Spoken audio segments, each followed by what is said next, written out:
I got all grade 8s and 9s in my GCSEs and I've had so many questions about it, so I'm going to do a full video now of everything I've been asked about timing, blurting and everything like that. So I started revising in November, but not for the GCSEs. I revised in November for my December marks, and obviously throughout December, and then I started revising in February, a little bit in January, but mainly in February for my March marks. And then after those mocks finished, I just carried on revising all through March, April, May. Yeah. So technically overall it's about 7 months of revising, but I didn't start in November and carry on. And I did a little bit September, October and January too. Revising for your mocks is the best thing you can do, honestly. It will help you so much. The second thing is blurting with my whiteboard, which honestly saved me through exams. Like without blurting, I don't think I would have got the grades I got. This is my whiteboard.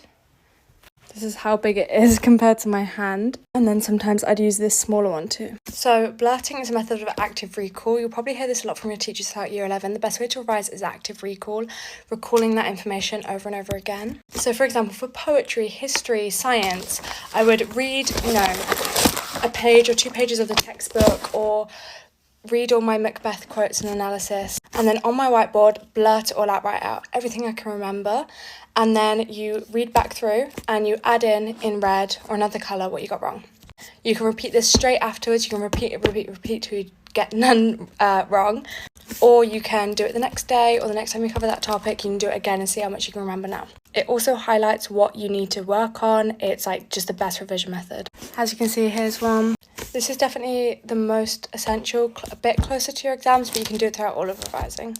You can also get whiteboard paper like this to stick up on your walls. Okay, the third thing is people kept asking me about whether I had a revision timetable. I knew that if I planned out too much, I was never going to stick to it, and then I'd just feel guilty for not sticking to it even if I was still revising. So what I would do, for example, at the start of the Easter holidays, so I knew I had 2 weeks, and I knew, for example, by the end of this first week, I want to have finished all my Lady Macbeth flashcards. But obviously I knew I didn't want to do it all at once. So then I would space it out. I'd draw out all the days and space it out. Okay, I'm going to do them then. So they're finished by here. And then I'd add on for each subject and I'd colour code them. And then I knew that if I followed that timetable, I would finish everything I need to get done and cover by the end of the 2 weeks. I would do this in basically 2-week slots when I knew I needed to cover things and finish flashcards or learning subtopics by then. But I never put times because you won't stick to it and then you'll just feel guilty for not sticking to it. Just put what you need to do. Another question I got asked is how do you balance a social life and revising? Or lots of people have been saying like they wouldn't want to revise that much, they wouldn't have a social life. I would wake up, I was quite dedicated to revising, so I'd wake up quite early on the weekend, like 8. I'd start revising at 9. With breaks and stuff, you're done by 4, 3, 5. You can go out, see your friends, see your boyfriend and girlfriend in the evening, in the late afternoon. People weren't really going out that much after school anyway. I still had that social life on the weekends and I always took a break on a Friday night. I never revised on Fridays apart from during the exams or maybe right up really close to them, but I always had Friday off. People ask me how much I revised and how I stay focused. I think it's better than Flora because, I finished all the trees and stuff on Flora, so I moved on to Study Bunny.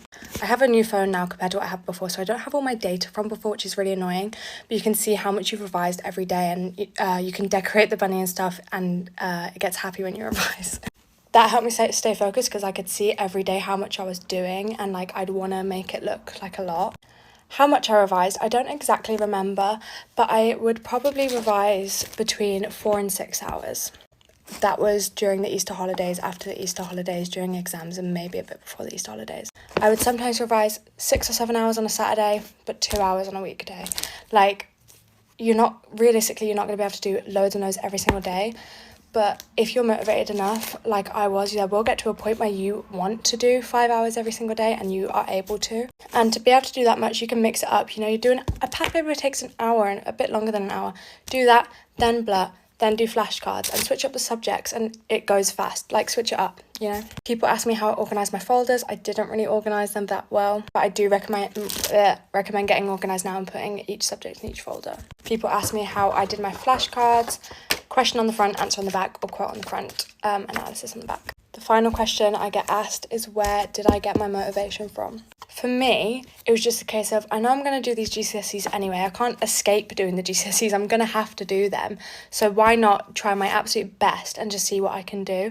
Because, I don't want to open my results on results day and be like, wow, wish I revised a bit more. Like, I never wanted to say wish I did a bit more, and I knew on results day I could have not done anything more than I did. So that was my motivation, is just like knowing that I did everything I can do. And if you have that headspace, you'll keep doing it. And if you have things to look forward to in the summer holidays, I was like, well, if I'm revising all the time now, it will make the summer holidays even better because I have so much freedom, and it did. But yeah, any other questions, let me know down below and I'll let you know.